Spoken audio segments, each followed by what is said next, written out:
We were up by so much in the fourth quarter, like right around the time that TLC finally hit a three, and everybody was like, "Fucking finally!" Um, I got on Twitter and I just got to scrolling and stuff, and I feel like I'm more excited for this new Doja Cat and SZA. I feel like I'm more excited for that single than I am this victory, and I don't know how I feel about that because that's how checked out I was towards the end.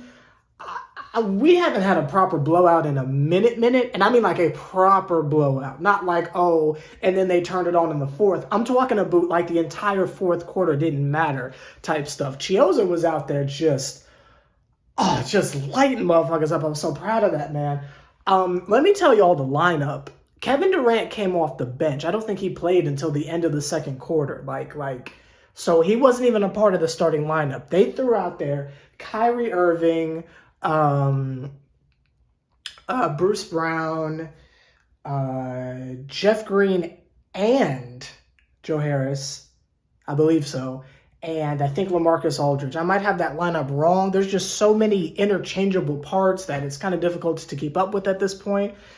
Blake Griffin and Kevin Durant were coming off of the bench. So it's like if you thought for a second, like, oh, it's all going to be okay because we figured it out because now Kyrie's going to the bench. No, but then Kevin Durant and Blake Griffin come on the court. And personally, I'd much rather see talent be staggered out like that, especially since we're kind of at this point where egos are non-existent. It's just, let's go out here and win this game. Who cares about who scored this and who started that? Like, there's no egos here. So it's nice to see players get staggered out like that to where it's not all the depth is up front and then it's like just like utility dudes off the bench. Like I liked the way this was balanced. Of course, it wasn't purposeful because I'm sure Steve Nash wanted to start Kevin Durant, but that's not even there. So I just like the way it rolled out. No Optimus Prime. They were in control pretty much the entire game. Zion tried to get some of his shit off, but I think he was blocked 3 times before he even made a significant effort on the offensive end. He got blocked by Claxton. He got blocked by LaMarcus Aldridge, and he got blocked by Blake Griffin. And I chuckled every single time. Lonzo Ball still ain't shit, so for all y'all who were talking all that stuff a couple years ago, where's that energy now? Zion still ain't shit. So for all y'all that was talking all that shit, where's that energy now? Even though it is just very possible that it's just because they ran into us and they just weren't shit. I don't know, but I was not impressed by anything I saw. Bledsoe got thrown out because he got a call and then cursed out the ref. I didn't quite understand that. Bruce Brown played incredible. There was a lot of open shots from multiple individuals. I can't believe how many open threes Kyrie Irving have. If it feels like I'm like rushing through points, it's because I want to spend the entirety of the end of this video talking about Blake Griffin and LaMarcus Aldridge. Also, I keep forgetting, number 1, like the video, and 2, I keep forgetting to plug my shit. I dropped an album. Go to Apple Music or Spotify or something and just type in Sever the Bond, and the kid's gonna come up. You ain't gotta like it, I don't give a shit. Just listen to the motherfucker and follow the kid on those things like Spotify and stuff, because apparently you can follow people on Spotify. I didn't know that, but that's not even there. Okay, so there's my plugs. There's the intro. There's who played well, who didn't, blah, blah, blah. Let's talk about Blake Griffin and LaMarcus Aldridge, because I really want to harp on this for just a quick second, because I cannot believe the amount of shit people were talking about us saying, you got washed up Blake Griffin, you got washed up LaMarcus Aldridge. And while I think it's safe to assume that we kind of like deaded a lot of that fucking energy and now you don't really like hear that type of shit talking anymore, tonight was a night where we really got an opportunity to showcase what these motherfuckers are capable of. And again, they're not like featured like athletes or anything like that. Like it's like just them being there, the shit that they're capable of doing. It wasn't like there was a bunch of fucking ISO with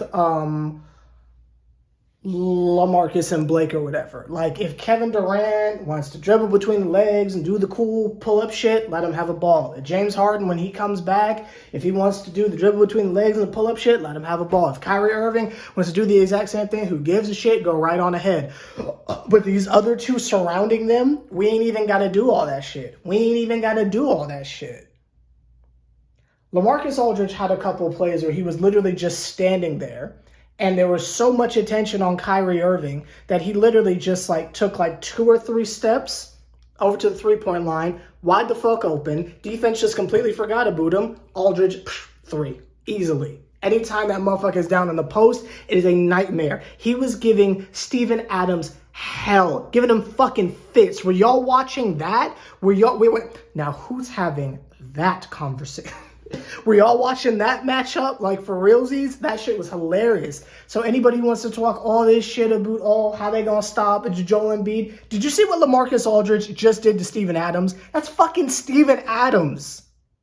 I'm convinced. From what I just saw there, we good to go. Ain't no one in the East fucking with us. Seriously, Embiid was the only person I've ever been afraid of this entire season in the Eastern Conference. And now that I know Aldridge can do that type of shit, how many times did you see Steven Adams unable to get a rebound because fucking LaMarcus is just pinning that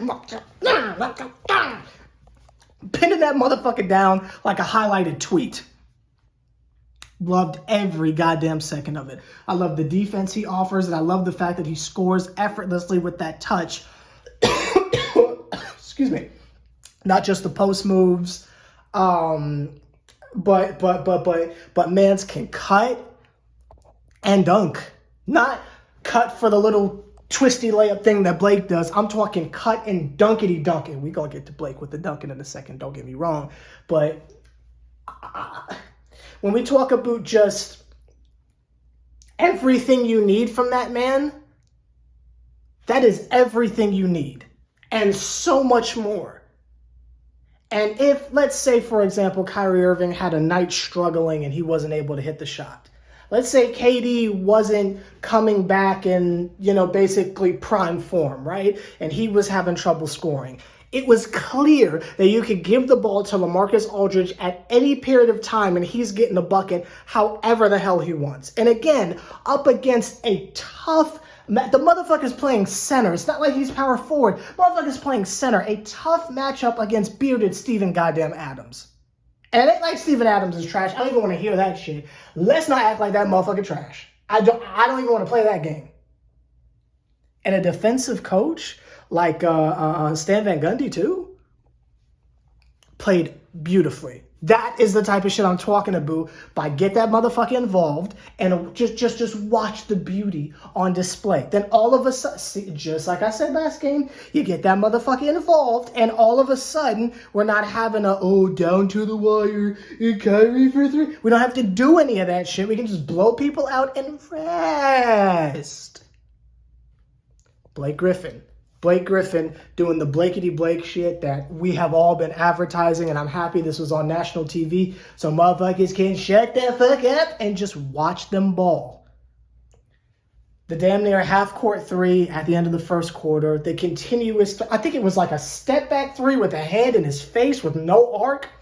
Absolutely beautiful. The dunk off the Chioza lob. Oh, God. I mean, it was just beautiful to watch. The bully ball, the reverses, the free throw shooting, the passing, the blocks.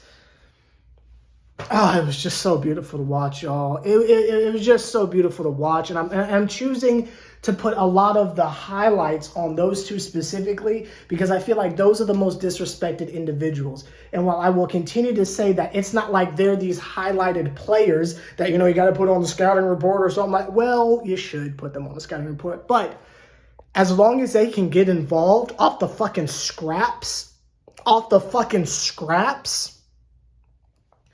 I don't see who is stopping this team. We're talking about LaMarcus Aldridge and Blake can probably get you. And again, this is assuming no one else in the lineups period scores, right? Let's just say TLC can't hit shit. Bruce Brown is missing the floaters. Joe Harris isn't hitting a 3. Like, you feel me? Just go down the list of Tyler Johnson's having an off night. Shamit's having an off night. So let's say every single role player, except for those two, don't have a good scoring night, right? You got Blake and LaMarcus Aldridge can get you 20 each easily playing within the fucking offense. You still got to worry about Kevin Durant, Kyrie Irving, and James fucking Harden. And Lord have mercy if they ever let DeAndre Jordan come off the bench again.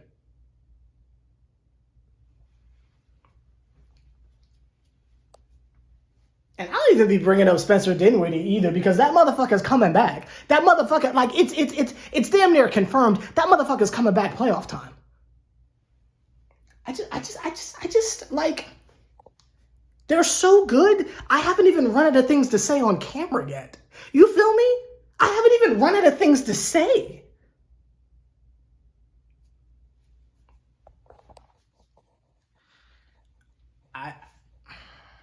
Look, they are that good.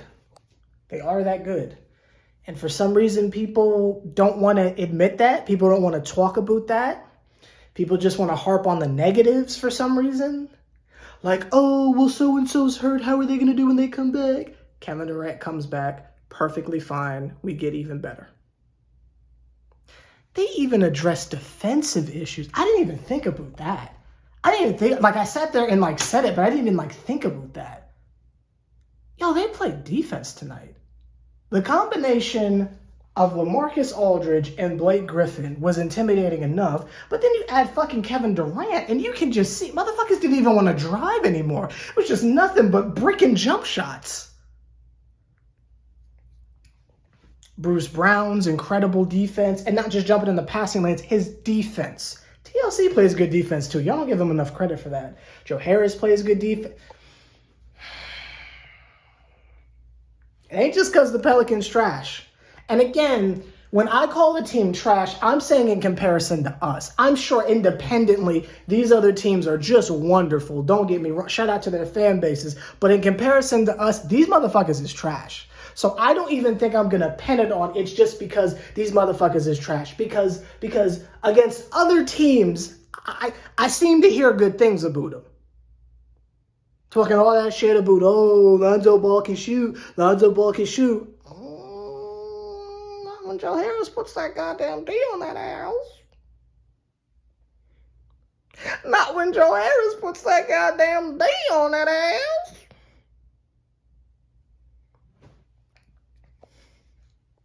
I'm going to stop talking.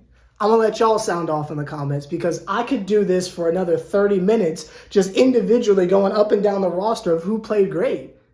I mean, like, they even tried to get Claxton in foul trouble, and it still didn't work. Let me know your thoughts down below because this shit's fun. If I turn on 2K right now and Kevin Durant is active, I swear I'm blowing the Jordan Bulls out by 60, but that's not here to there. Let me know your thoughts down below. Let me sample Professor Utonia. My life is so perfect. My life is so perfect. The way that motherfucker churned it up to, he said, oh, I think I'll sing the My Life is...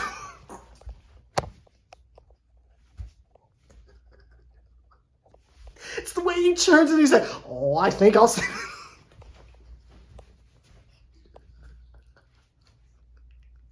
You know, believe it or not, I think that one's funnier than the Kamala Harris meme. I gotta be honest with you. I think that one's funnier, but that's not either there.